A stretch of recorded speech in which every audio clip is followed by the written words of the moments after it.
La regulación de los pisos turísticos entra en una nueva fase en Logroño. El Ayuntamiento de la capital va a llevar al Pleno la modificación del Plan General Municipal para establecer por primera vez condiciones urbanísticas claras a este tipo de alojamientos.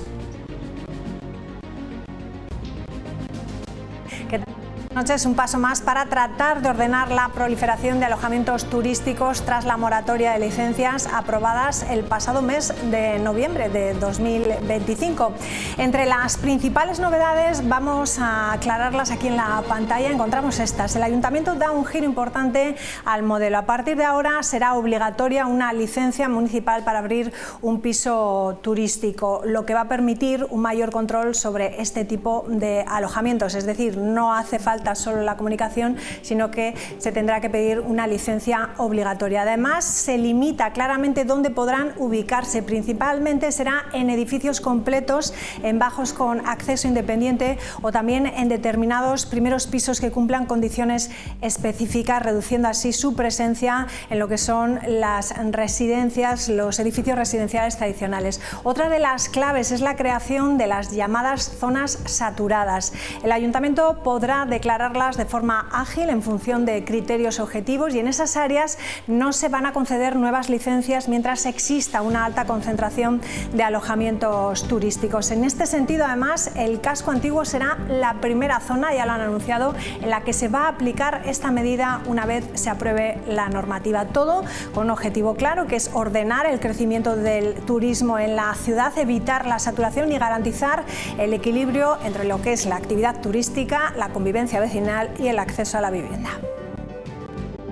Se trata de un paso muy importante que va a permitir al Ejecutivo que cuando una zona de la ciudad, según datos existentes, bajo criterios objetivos, supere los indicadores establecidos, se declare esa zona saturada y por tanto no se puedan conceder nuevas licencias. Por ello, las actividades que tengan licencia previa, por supuesto, podrán continuar con su actividad, podrán solicitar licencia para conservación, etcétera, pero no para ampliación, y las solicitudes que fueran presentadas antes de la suspensión de 2025, que no sean compatibles con la nueva normativa, pues continuarán su tramitación.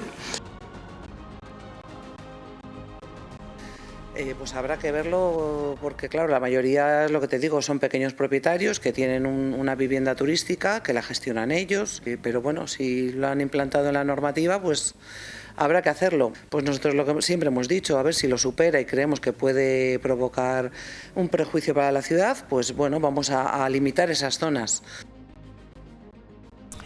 Bueno, pues hablamos de ello, lo hacemos con Íñigo López Araquistain, concejal de urbanismo en el Ayuntamiento de Logroño. ¿Qué tal? Muy buenas noches. Buenas noches, María. Bienvenido.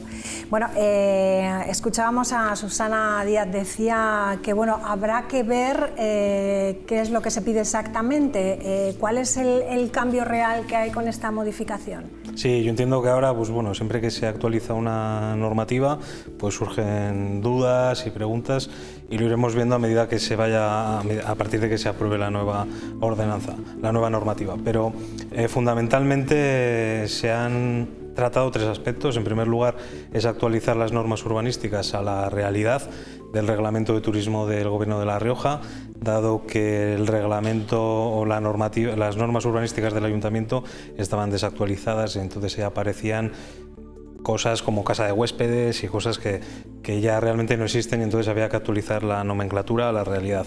Luego, por otro lado, como se ha comentado, se elimina el concepto de actuación comunicada y hay que solicitar licencia. Esto viene motivado además porque hay dos limitaciones fundamentales que son, por un lado, que los pisos turísticos solo se podrían situar en plantas bajas con acceso independiente, es decir, que no hay acceso a través del portal ni ningún acceso que no sea a través de la calle.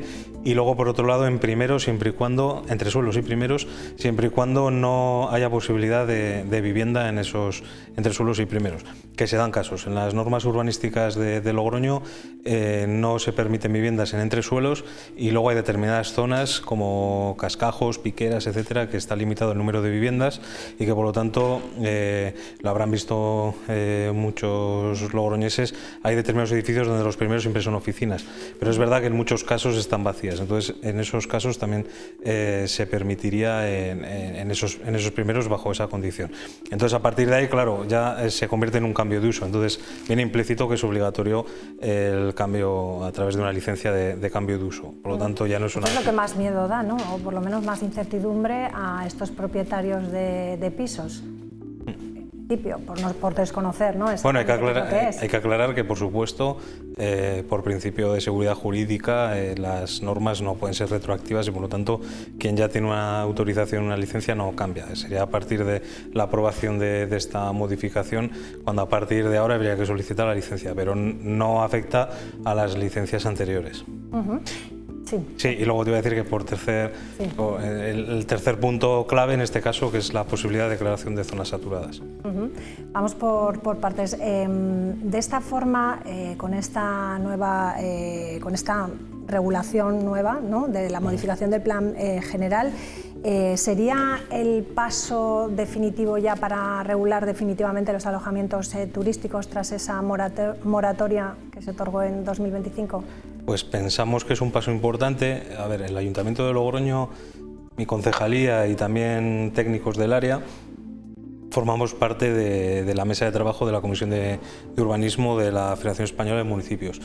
Y en esas mesas de trabajo entre todos los municipios pues un poco tratamos problemas comunes. Es verdad que luego cada municipio tiene sus peculiaridades, pero en definitiva trabajamos todos juntos entre los diferentes municipios de España y las soluciones que se están adoptando son muy similares. Es decir, tampoco hemos inventado nada nuevo.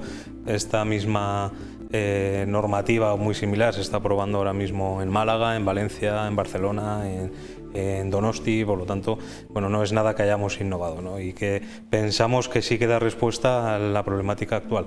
Pero es verdad que tampoco podemos afirmar con rotundidad que puede venir a futuro. El fenómeno de los pisos turísticos es relativamente reciente y no sabemos qué otras modalidades puedan surgir y por lo tanto, bueno, no podemos decir que sea algo definitivo, pero hoy por hoy que pensamos que sí que da respuesta a la problemática generada. ¿Es más una traba para los pisos turísticos o es más un control de saber qué es exactamente lo que tenemos? No, es un control.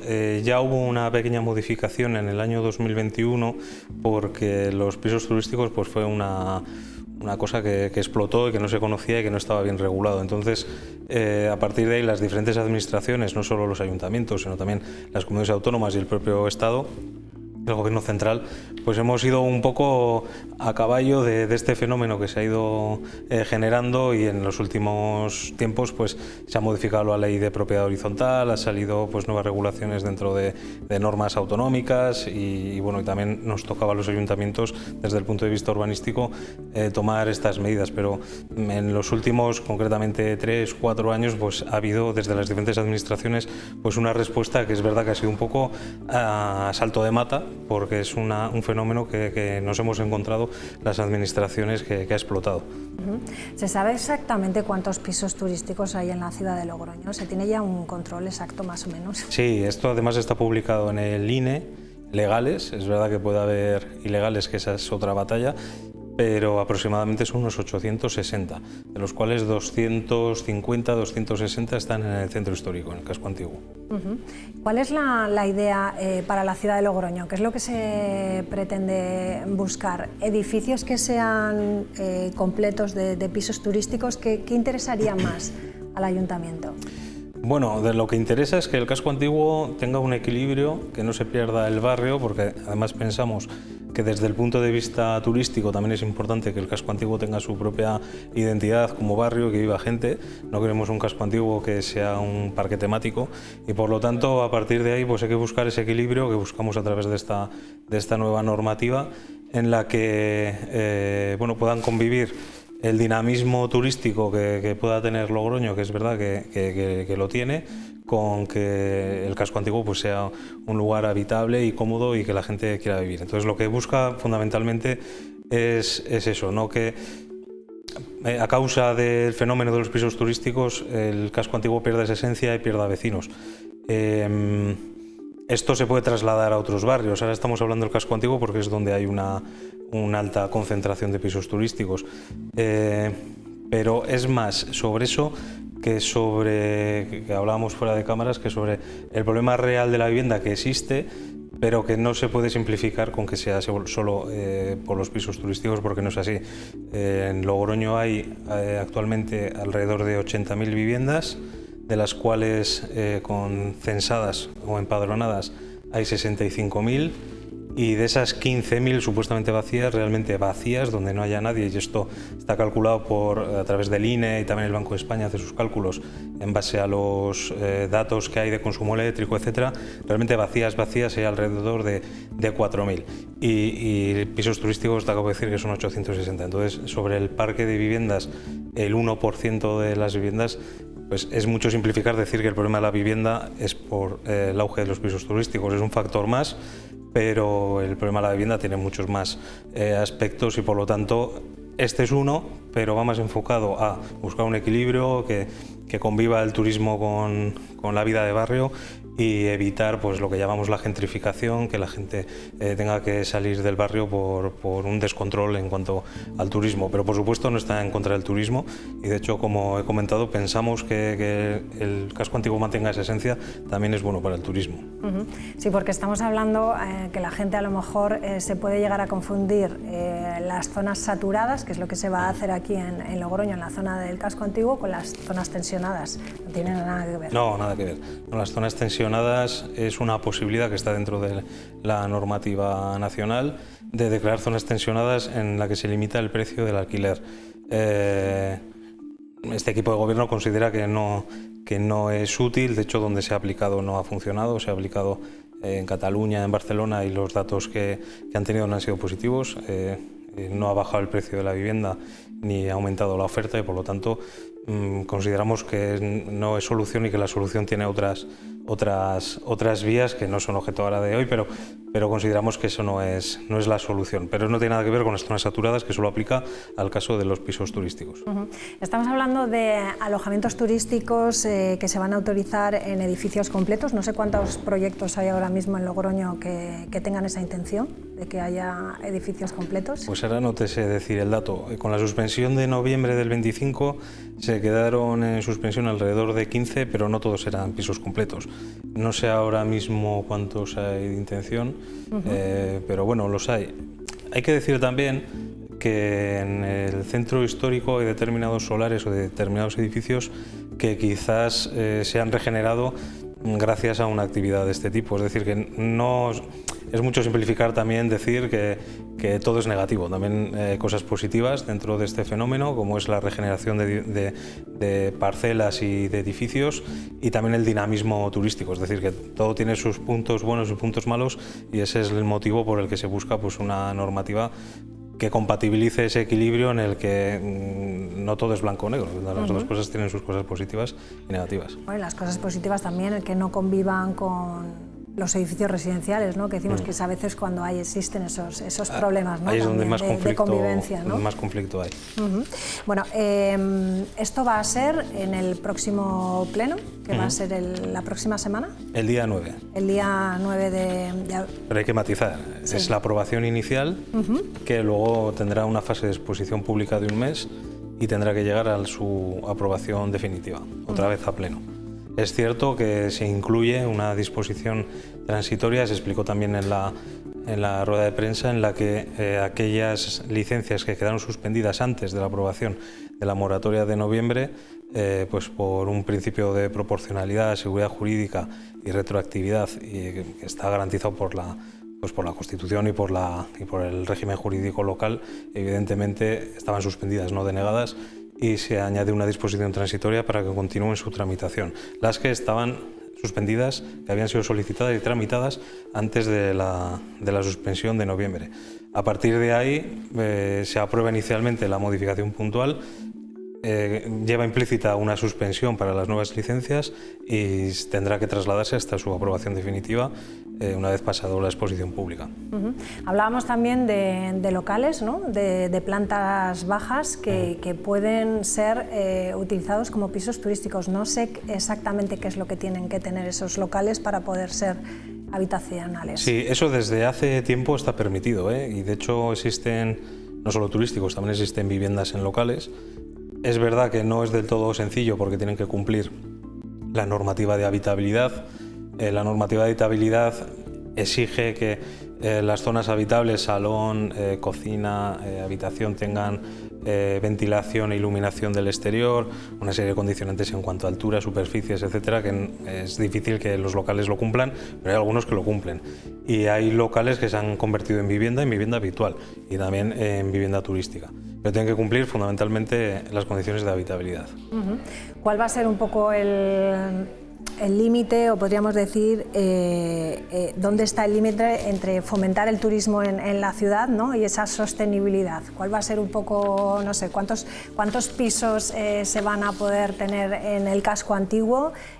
¿Cuál es el límite que se va a tener de pisos o de alojamientos turísticos para que esa zona saturada no pase a otros barrios de la ciudad? Porque en el momento que estamos hablando es en el casco antiguo, pero sí que comentaba, ¿no?, que eso se podría extrapolar a otras zonas de la ciudad, sí, si se diese el caso, ¿no? Sí, de hecho en la normativa no se habla específicamente del casco antiguo. Se establecen una serie de criterios objetivos que va a estar basado en el porcentaje de apartamentos o viviendas turísticas sobre el total de las viviendas. En el casco antiguo ahora mismo es evidente porque hay aproximadamente, el casco antiguo tiene un 28% de viviendas vacías, que ahí habría que hacer el cálculo, que quizás no todas son vacías realmente, pero tiene un porcentaje muy alto de viviendas vacías y tiene un porcentaje que supera el 10% de vivienda turística. Por lo tanto, respecto al resto de la ciudad, que es un 1%, pues evidentemente, objetivamente está saturado. En el resto de la ciudad ahora mismo no hay un problema en cuanto a porcentaje respecto al resto de viviendas, pero es verdad, como dices, que esto se podría ir extrapolando a otros barrios. Entonces, la modificación lo que prevé es que la Junta de Gobierno pueda aprobar en una zona saturada, tendría su exposición pública porque tiene que ser un sistema garantista, y una aprobación definitiva por Junta de Gobierno en la que, con criterios objetivos marcados desde los propios técnicos del Ayuntamiento, la propia unidad, en base a porcentaje, por ejemplo, superar el umbral del 10%, declarar zona saturada. Lo mismo que se declara se puede desdeclarar, es decir, si empieza a haber una reversión y baja ese porcentaje, se podría desdeclarar y se podría declarar otra zona o se podría declarar dos zonas. Es decir, está abierto a que se vaya analizando los diferentes barrios o ámbitos de la ciudad y la Junta de Gobierno, pues en base a criterios objetivos, pueda declarar estas zonas. Bueno, pues nos quedamos pendientes entonces de lo que suceda en ese pleno del próximo día 9. Después se abre, como han dicho, ¿no?, un periodo de información pública, aproximadamente es un mes, ¿no?, y después ya el calendario para la puesta en marcha, como ha dicho antes, ¿cuál sería? Pues sería llevarlo a otro pleno para su aprobación definitiva, y a partir de ahí ya está vigente. Todas las licencias que entren tienen que cumplir la nueva normativa. Pues muchísimas gracias por traernos esta información aquí y acercarla también a nuestros espectadores y a los ciudadanos de Logroño. Gracias, buenas noches, gracias. Hasta otro día. Nos vamos a publicidad y regresamos enseguida con la tertulia. Hasta ahora.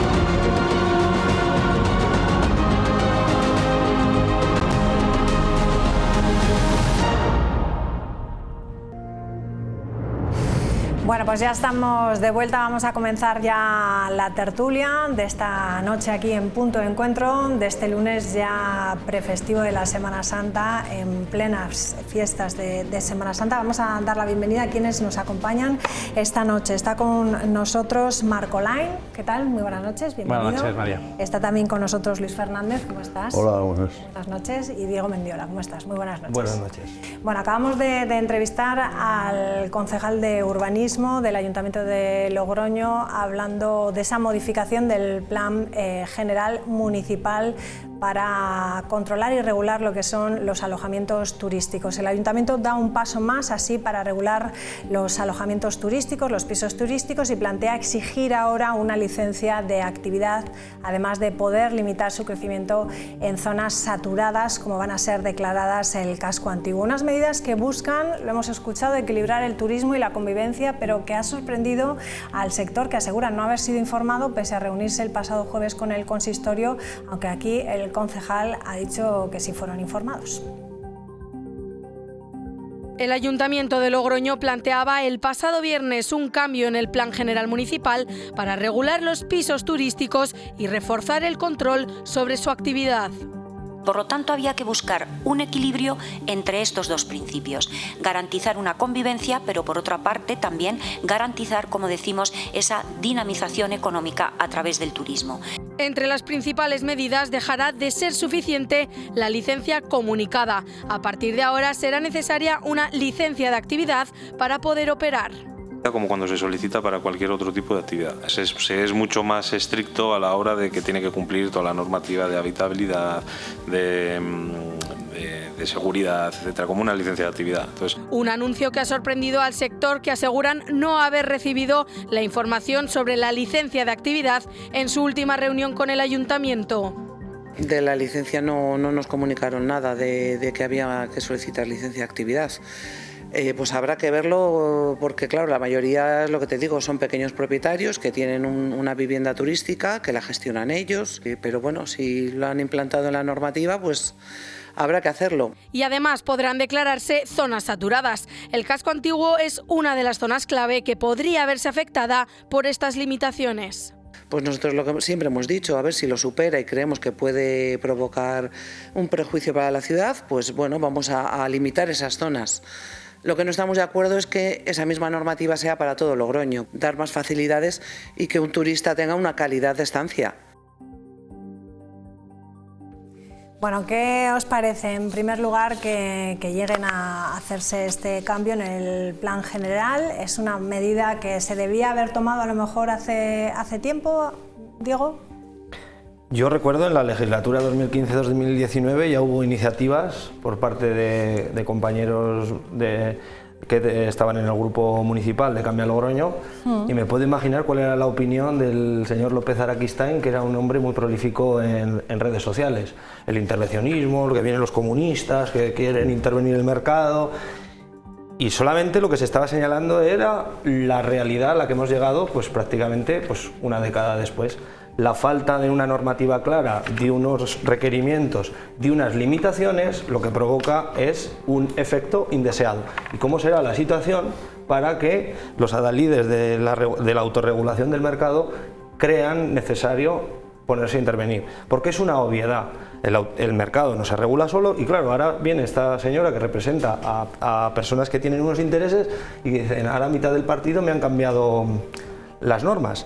Pero es que el problema es que no había una inexistencia de normas y de limitaciones. ¿Eso qué ha generado? Decía el concejal, que le he estado escuchando, de que no se convierta en un parque temático. No sé yo si es reversible esa posibilidad, porque evidentemente que todos hemos tenido y hemos recibido a gente, a turistas, amigos, y queremos que vengan a visitar Logroño, que vengan a visitar La Rioja. Pero lo que no puedes hacer es focalizarlo todo porque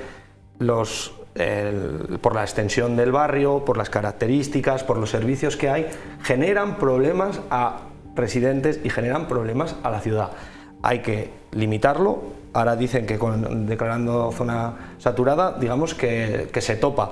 Pero, por ejemplo, el sindicato de vivienda que protestaba con una manifestación este sábado, habla también de los legales, que los legales al final son el menor problema, pero también hablan de un número muy cuantioso, yo no sé la cifra de dónde, pero hablaban de en torno a 3 centenares de pisos turísticos que actúan de forma ilegal. Entonces, lo legal se puede encauzar, lo legal se puede aplicar la normativa, pero perseguir lo ilegal creo que también debería ser una prioridad. De eso, evidentemente, declarando zona saturada, pues el ilegal no lo resolvemos. El problema es que durante 10 años no es una cuestión de poner el carro antes de los bueyes, pero cuando tú ves un fenómeno creciente, un fenómeno que tampoco ha sido pionero Logroño en La Rioja. Esto es una cuestión que en ciudades europeas con mucho turismo ya se han visto efectos muy indeseables. Venecia es un caso paradigmático. No, ojalá podríamos vamos a comparar Logroño, sí, por lo alto con Venecia. No es el mismo caso, pero había ciudades europeas que ya estaban poniendo limitaciones y regulaciones estrictas al exceso de turismo. Creo que a buenas horas mangas verdes, pero si es para bien, pienso que puede ser una medida necesaria. No obstante, y en eso voy a estar de acuerdo con el concejal, hay mucho más que hacer y hay otras cosas para incentivar, como que esa vivienda de pequeños propietarios con programas que den cobertura legal, económica y seguridad al pequeño propietario, la ponga al servicio de las instituciones públicas para que puedan repercutir en que garantizar el derecho a familias o a personas de muchas clases, más luego que el suelo público realmente se mantenga como suelo público y no sea pan para hoy y hambre para mañana. Que esas viviendas tengan siempre un carácter público, social y asequible. Hay muchísimas cuestiones, pero bueno, si nos centramos en lo de los pisos turísticos, ya era hora de ponerse a hacer limitaciones y normativas, que sencillamente es intentar poner un poco de orden y de pie en pared ante una cosa que puede devorar una ciudad. Sí, además estamos hablando de que estamos en plenas fiestas de Semana Santa. A lo largo de esta semana, el miércoles, vamos a hacer un especial aquí también de turismo en estas fechas. Tenemos que decir que los hoteles y las casas rurales no están teniendo un gran lleno. En cambio, los pisos turísticos, nos lo decía Susana, están a tope. O sea, claro, hay que pero regularlo de alguna manera. Ocurre que, bueno, en una economía de mercado tienes que dejar actuar al mercado, es decir, tienes que actuar la demanda y la oferta. Claro, pero ¿qué ocurre aquí? Ocurre que las distintas administraciones son las que, bueno, la ley de arrendamientos urbanos para el mercado del alquiler depende del gobierno central, otras dependen de las comunidades y ya los ayuntamientos son los que tienen que regular estos actos. ¿Qué pasa con los arrendamientos? Pues que hay mucha gente que no quiere arrendar el piso porque las condiciones no les da garantía las leyes que funcionan en estos momentos y esos pisos prefieren alquilarlos una vez por los fines de semana, que les da más dinero que alquilarlo todo el mes en una forma para ellos irregular. Irregular en el sentido de que te lo pueden dejar, te lo pueden destrozar, etcétera, etcétera.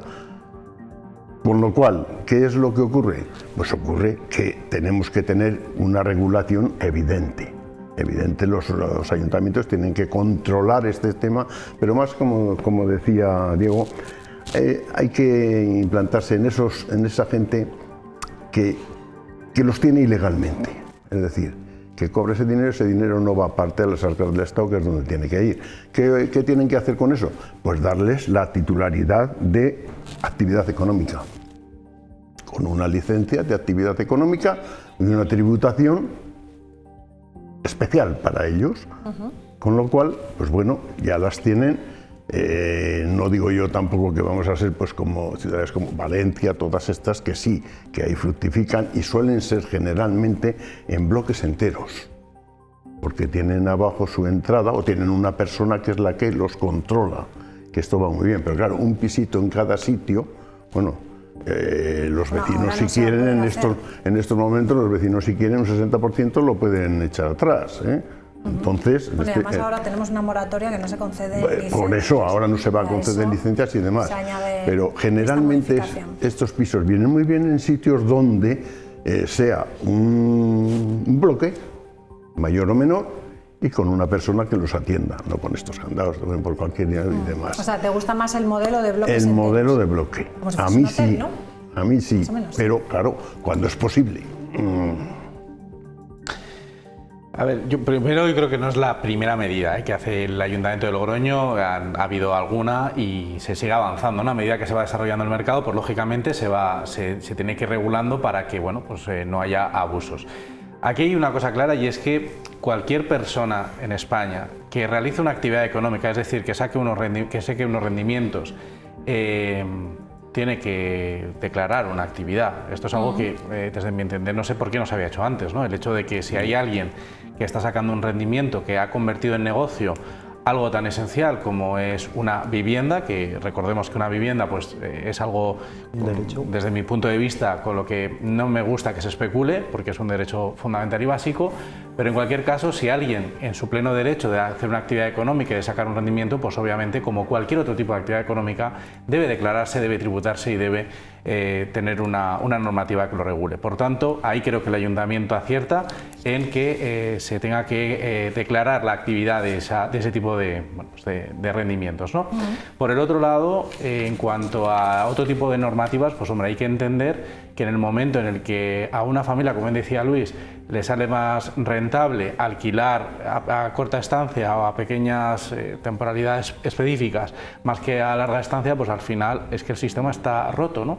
Porque no olvidemos que el alquiler es esa técnica que tienen muchas veces las personas que empiezan una nueva vida, jóvenes que empiezan una nueva familia, trabajadores que se desplazan de forma temporal a sitios o que van a empezar una nueva trayectoria. Y si algo tan básico como es la vivienda lo complicamos porque no hay en el mercado y lo que hay pues son a esos precios en el que en muchos casos se está especulando, pues al final hay un problema en el que el sistema está roto. No es un problema de Logroño, es un problema europeo, ni siquiera es un problema español, pero sí que es cierto que hay que poner orden y sobre todo lo que sea una actividad económica se tiene que regular. Sí, pero eso es una licencia, Marco. O sea, antes con comunicarlo, ahora simplemente tienen que entregar todos los informes, los planos, ¿no? La célula de habitabilidad. Por un lado es la licencia de actividad, pero ya es un paso como para que una vez que tú ya realizas una actividad y ya existe una habitualidad en ese tipo de actividad económica, pues luego viene lo siguiente, ¿no? Si existe una habitualidad, si supone unos ingresos elevados, pues ya hay una normativa en la que tanto Seguridad Social y la agencia tributaria, pues a lo mejor te obliga. Y se emitan facturas. Y luego también hay una cuestión que entra, una segunda parte que vendría la fiscal. ¿Es lo mismo una vivienda de un particular que se pone al servicio de garantizar un derecho, como es que habite una familia, o lo que planteaba Marco Lain de una persona que por una cuestión profesional tiene que venir a vivir a Logroño, un chico que termina el instituto en Santo Domingo y tiene que, para no ir y venir todos los días, se alquila un piso compartido para poder ir a la universidad? Entonces, no es lo mismo. Yo creo que eso es un elemento muy importante y creo que lo que habría que incentivar es que los propietarios, esos pequeños propietarios a los que se alude, que creo que nos toca muy de cerca. O sea, yo en casa tengo un pequeño propietario que tiene una vivienda compartido con mi tía y está puesta al servicio de un programa municipal y para una familia. Evidentemente no puedes cobrar lo que quieras, pero luego también tienes una cobertura en caso de impago, en caso de que se produzca un desperfecto, que te asegura y que te da garantías de que tu vivienda, cuando ese inquilino o esa inquilina que tienes pues decida rescindir el contrato, tú puedas tener tu vivienda. Y es lo que se debería, por un lado, incentivar ese tipo de programas.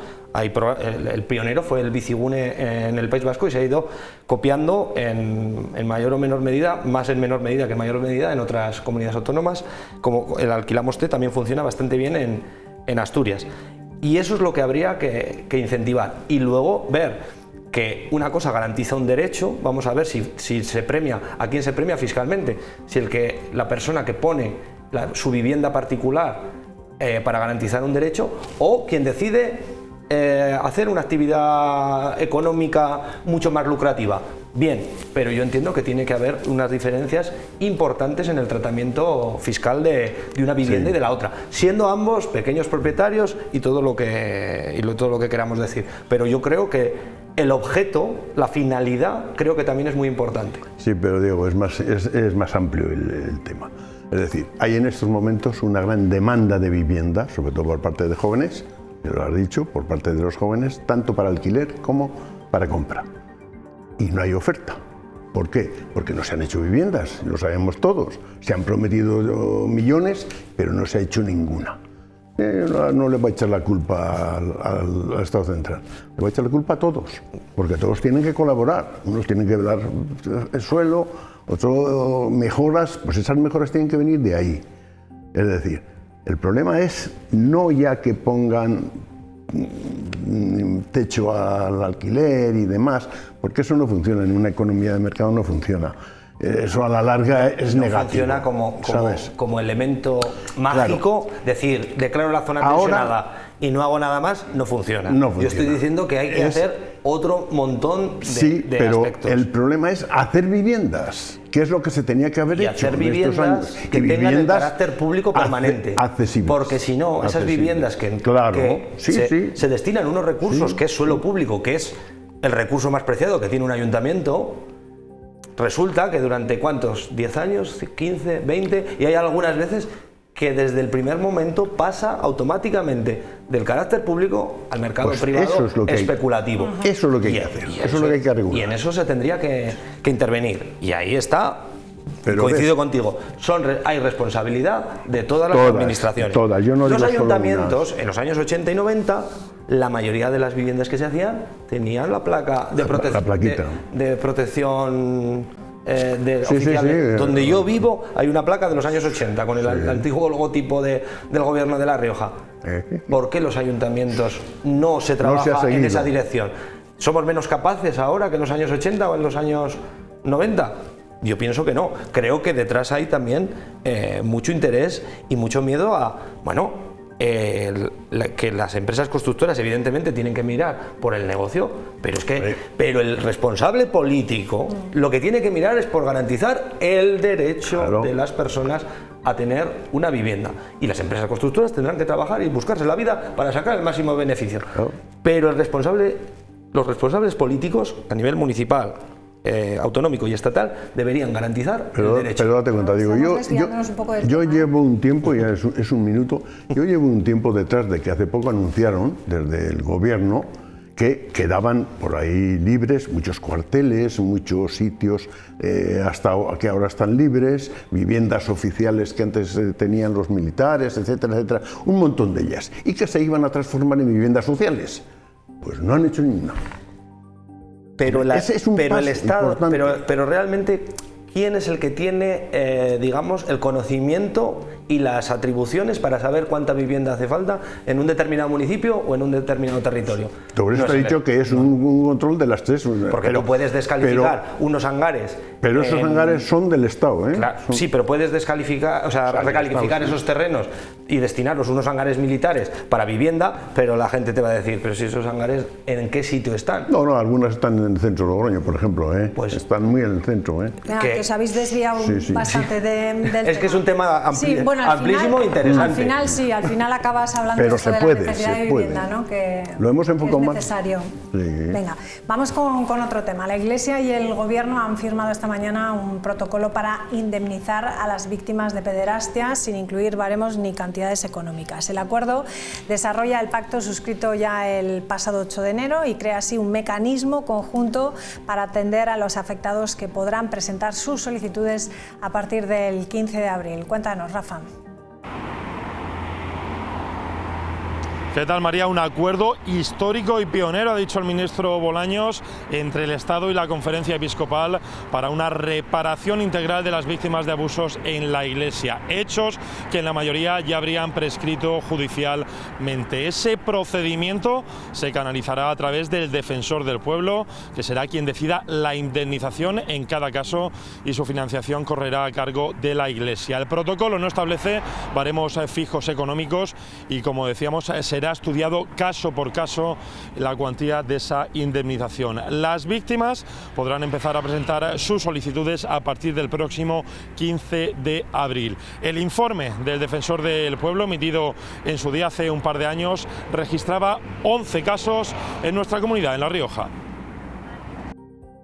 Justicia con las víctimas, de esas miles de víctimas que en su día sufrieron abusos sexuales en el seno de la Iglesia Católica y que no solo nadie les acompañó, sino que se puso en duda lo que dijeron. Un modelo pionero en el mundo donde por acuerdo se consigue que el Estado tenga la última palabra y que la Iglesia abone las reparaciones que correspondan a cada víctima. Estamos hablando de hechos prescritos o de hechos en el que los acusados han fallecido. La Iglesia quiere reconocer, ¿no?, su responsabilidad.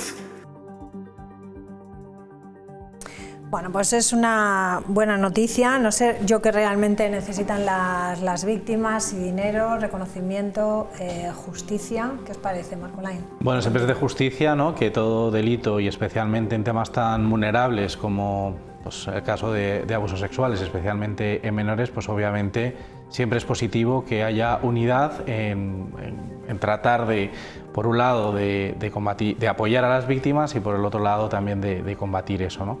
Me genera muchas dudas sobre cómo se va a poner en marcha esto, es decir, desde luego que la intención es buena, desde luego que la intención hay que aplaudirla, desde luego que la unidad siempre es positiva, pero me genera dudas en cómo realmente se va a hacer justicia y cómo, en este caso, el defensor del pueblo, porque, insisto, desconozco, desde el desconocimiento del mecanismo, de cómo realmente se va a hacer justicia y cómo separamos, por lo que pasa siempre en estas cosas, ¿no? Como un sistema que está pensado para apoyar a quien realmente lo necesita y lo merece, y cómo realmente ahora vamos a discernir de algún aprovechado que pueda aprovecharse de este tipo de medidas.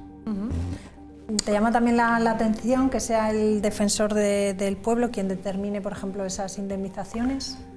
Ya lo ha dicho el ministro de Justicia, dice, el Estado va a tener la última palabra. O sea, que le han metido un gol a la Iglesia que no veas tú. Mira que es difícil meterle un gol a la Iglesia, ¿eh? Yo recuerdo en los años que estábamos intentando lograr todo lo que era el seminario, que ya estaba ya en desuso, para hacer la universidad. No veáis, no hubo manera. A la Iglesia no le metes un gol por nada del mundo. Te pedían poco menos que a cambio el espolón completo. Bueno, pero bien, aquello ya pasó. Y uno de mis profesores ya me dijo en cierta ocasión, dice, mira Luis, tú vas a estar 4 años aquí. Nosotros llevamos 2000 años. ¿Quién crees que va a ganar esta pelea? Digo, vosotros todas. Claro, pero ¿qué ocurre? Que después de oírle eso, comentábamos unos compañeros esta mañana, dice, bueno, a la Iglesia, ¿qué le han hecho para admitir esto? En principio están prescritos, ¿vale? Yo estoy totalmente de acuerdo con Marco en todo lo que ha dicho, que esto es intolerable. Y sabemos, algunos sabemos, si recordáis, yo que soy de la Sierra, pues ahí estaba el padre Vittori en el Rasillo, que era un hombre que acogía a todo Dios en su casa y demás, y es uno de los que tienen enfocados de este tipo. Pero era un hombre que yo me niego a que fuese pederasta. Ayudaba a todo el mundo en los pueblos, sobre todo a las personas mayores y demás. Pero bueno, ya le han debido denunciar lo que decías tú, estas denuncias que se van a ver ahora a Vittori, y yo eso casi pondría la mano en el fuego, pero no se puede poner la mano en el fuego por nadie. ¿Qué ocurre? Que yo, para mí, el aceptar la Iglesia esto, esta mañana comentábamos, digo, mira, aceptar la Iglesia esto, conociendo a este gobierno, como lo conozco, como creo que lo conozco, anticlerical, todo lo que quieras, digo, mira, yo estoy seguro que les han dicho que el 0,7% de la renta se lo van a quitar y lo van a distribuir entre todos. De alguna manera les ha tenido para decir esto. Es que me parece imposible, pero no obstante, aparte de eso, estoy totalmente de acuerdo, salvo que quede en manos del gobierno. Date cuenta, queda en manos del gobierno, donde los baremos y las cantidades, todo en manos del gobierno. Entonces, ¿la Iglesia qué pinta? Tendrá que decir algo, ¿no? La Iglesia paga. ¿La Iglesia paga? La Iglesia paga. Y ellos ponen la cantidad y ponen las formas en que uno u otro va a acceder. No se le puede meter ese gol a la Iglesia. Diego, ¿qué te parece a ti? Yo creo que las cantidades, creo que sí que están pactadas, lo que pasa que no vas a hacer ahí un corolario de cantidades en función de la denuncia presentada o el delito que se planteara. Yo creo que no es un gol del gobierno, creo que esto se ha pactado a nivel Santa Sede, es decir, desde el Vaticano con el gobierno, porque ha habido una visión por parte del actual Papa, el Robert Francis Prevost, y el anterior Jorge Bergoglio, de reconocer el daño causado, de no tapar y echar tierra, que es victimizar a la víctima doblemente. Yo leía un informe de 2023 encargado del Defensor del Pueblo, se habla del 0,6% de la población española, 440.000 personas. Y es un informe que tanto la Iglesia, el Vaticano y el propio gobierno le da veracidad. No sabemos si serán 440.001 o 425.000, pero me parece una cifra muy importante. Claro, de los abusos no es lo mismo un bofetón o una paliza que reiterado o muchísimas cuestiones. Pero yo creo que el problema viene de la permisividad y la tolerancia ante determinados abusos. Se llega tarde, la mayoría de los delitos están prescritos, claro. Y desgraciadamente quizá no haya otra vía de compensación. Pero yo creo que es muy importante señalar que el principio de verdad, de saber lo que ocurrió. Y puede haber personas que parecían muy buenas o con el 99,9% de la sociedad fueron buenas, pero fueron muy malas con otra. Y no hay ningún colectivo ni ninguna organización que se pueda librar de una cosa así. Pero el problema no está en que haya 1, 2, 10, 100 o 1000 personas que cometieron esos abusos, sino está en el tratamiento que se dio, de destinarles a otros sitios, intimidar al entorno, porque vamos a reconocer las cosas. La Iglesia Católica tiene importancia para muchas personas, y muchas de las personas que fueron víctimas fueron personas creyentes y que confiaban plenamente y ponían a sus hijos en manos de esas personas, y eso ocurrió. Y luego justicia no va a ser completa, la reparación pues también va a ser totalmente incompleta, y yo creo que lo más importante es garantía de no repetición, y que ante la más mínima duda que se ponga de inmediato en conocimiento. Creo que la sociedad, espero que haya evolucionado, porque claro, estamos hablando de casos que se cometieron en los años 50, 60, 70. Era otro país, un país al que yo no quiero volver, y creo que esto es un elemento de reconocimiento. El señor Argüello hace poco le tachaban de satánico o ultraizquierdista. Creo que no, creo que son gente ultraconservadora, pero que en determinadas cuestiones tienen que acompasarse a los tiempos y reconocer que no se actuó bien. Con el caso de las víctimas de abusos, como fue el robo de bebés. ¿Toda la Iglesia robó bebés? Evidentemente no, pero que hubo en el seno de la Iglesia personas que se aprovecharon para robar bebés a mujeres indefensas. Creo que es un hecho histórico desgraciadísimo que se tiene que saber. Y creo que honra el que se ponga luz y verdad ante una cosa tan grave. Y luego, pues ya veremos a ver cómo se arbitra. Creo que también, no creo que haya 440.000 personas que se atrevan a denunciar, porque es un estigma, porque incluso personas que hayan sido víctimas no quieran, y están Pero, Diego, en su derecho. Diego. Y entonces yo creo que es una cuestión en la que el Vaticano, sin ser la vanguardia de la izquierda mundial, creo que tiene una postura humana correcta de asistencia a las víctimas frente a otros sectores de la Iglesia que han ido con los pies a rastras. Hay de todo, pero a mí, ¿a cuántas instituciones de aquella época podría darse en estos casos? Se podría acusar de este tipo de casos. Otros parecidos, las tenemos ahora mismo, mira el DEO. ¿Perdón? El DEO, el de la policía, el CEO, DEO, bueno, bien, DAO. Bueno, pues date cuenta que en todas las instituciones ha habido, yo he estado en la mili, no he conocido esos casos, cuando decían, pero bueno, los casos de mando y demás, pues sí, pero eso tampoco es para ir a denunciar, para mí, tampoco es para ir a denunciar. Y desde luego, en estas instituciones, tanto en la Iglesia como en la mili, como en todas las demás, el 90 y tantos % de las personas hacían el bien. Los pueblos, a la gente mayor y demás, el 90 y tantos.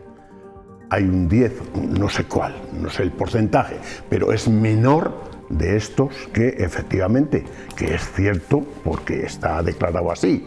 Yo no lo he conocido, marché del pueblo a los 11 años, pero da igual, he sido monaguillo desde los 3. Y, en fin, que es cierto, yo no lo voy a poner en duda, no lo pongo en duda, pero que el 90 y tantos % de estas personas han hecho mucho bien en todas las instituciones, te hablo, en todas. Tú dices que este acuerdo del Estado y de la Iglesia es extrapolable a otro tipo de instituciones. Claro, a otro tipo de instituciones, por supuesto que sí. A otras muchas. La diferencia es que, por ejemplo, lo que planteabas, en una institución policial o militar no hay niños. O sea, la gravedad del asunto es que en la mayoría de esos abusos a lo que hablan no es de una persona adulta a otra, siendo gravísimo. Es que estamos hablando principalmente que esa inmensa mayoría de víctimas son y también, claro, menores de edad. La presencia de la Iglesia hace unos años era tan inmensa en absolutamente todas las instituciones que lógicamente se generaliza, pero obviamente ahí sí que estoy de acuerdo. La gran mayoría en proporción ha sido gente muy válida y muy humanitaria. ¿Que haya habido casos? Pues obviamente ha habido, y siempre estaremos todos de acuerdo en que hay que perseguirlos y hay que reparar el daño y sobre todo concienciar y sensibilizar para que no se vuelva a ocurrir. Se ha ido evolucionando y ahora todos sabemos lo de la necesidad de que cualquier persona que se relacione con menores tiene que presentar un certificado. Eso hace unos años ni siquiera se planteaba. Entonces, poco a poco, eso creo que tendrá 10 o 12 años esa normativa, no demasiado más. Se va avanzando. Pero está bien. ¿Tú crees que han llegado a ese acuerdo, por lo que decías al principio, como presión social, presión a mí mediática? Es que, conociendo a la Iglesia como la conozco desde hace tantos años, el Vaticano, y habiendo tenido no creo que este gobierno, dice Luis, que es anticlerical. Pero bueno, que asume su responsabilidad. Sí, también, dice laico, pero lo importante es que no, hombre. ¿Crees que la asume la responsabilidad de la Iglesia? No, y me parece muy bien porque hay muchos casos y están claros. Aunque no los hayamos vivido, pero están claros. Entonces me parece muy bien todo lo que ha dicho Diego antes. Me parece muy bien que se asuma y se indemnice, llegado el caso. Pero yo creo que la Iglesia... Se habla también de reparaciones en el sentido de tratamiento psicológico, apoyo, es decir, que ahora ya el tratamiento psicológico de hace 20 años. Yo pienso que un abuso, un delito de torturas, llega tarde, es ¿no? Como dices. Una tortura o un abuso es algo de lo que no te vas a recuperar nunca. Y menos que se ha pasado el tipo. Pero bueno, que ha dejado ya una cosa que no hay manera. Yo creo que lo importante es el precedente que marca y sobre todo donde ponía el énfasis en la garantía de no repetición. Ante la más mínima duda, investigación, pero desde el minuto 1 y no encubrimiento, porque el encubrimiento al final no beneficia a la víctima, por supuestísimo, pero a la propia institución tampoco le beneficia en nada. No, la sociedad está muy mentalizada en este momento y no es posible. Venga, que nos quedan 2 minutos y ya que estamos hablando de la Iglesia, de Semana Santa, no sé cómo vais a vivir estos días. No me da tiempo a poner una información que teníamos, la vamos a ver, como decimos el miércoles, que tenemos un especial de turismo, pero sí que nos han contado esta mañana pues que les ha sorprendido que este año hay gente joven que quieren ser cofrades. Lo he notado. Yo no soy anticlerical. Yo me emociono. Yo soy laico, soy laicista. Sí. Que es diferente. Por eso mira hacia este lado de la mesa, digo, ya lo tengo dominado ese tema. Pero yo me emociono cuando, por ejemplo, el domingo salió la borriquita en Lardero, muy bonito.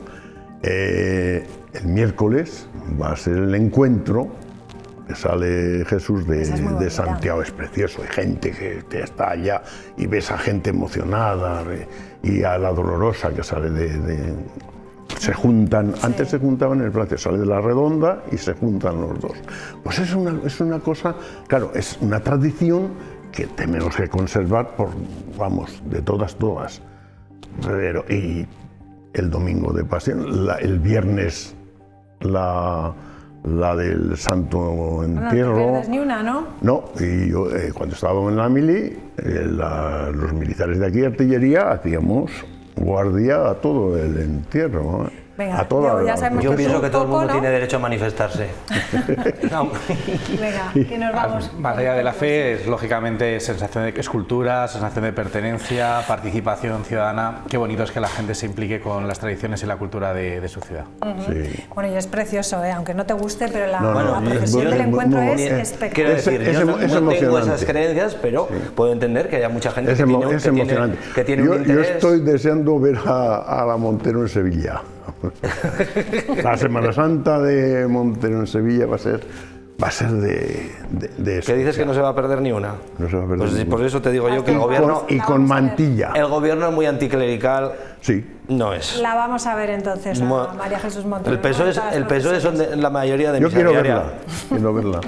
Bueno, felices días, que descanséis, aprovechéis, bueno, para descansar, a ver si mejora un poquito el tiempo, que han dicho que para sí, el sí, fin sí, de mañana. semana, porque A la poco verdad que es que mejore ya va a ser una mejora importante. Mañana ya importante. empieza. Sí. Gracias a los tres, como siempre, un placer. Lo mismo. Y les dejamos a todos ustedes ya con nuestros compañeros de deportes, en este caso con Gonzalo Ortega y la tertulia de campeones. Adiós, buenas noches.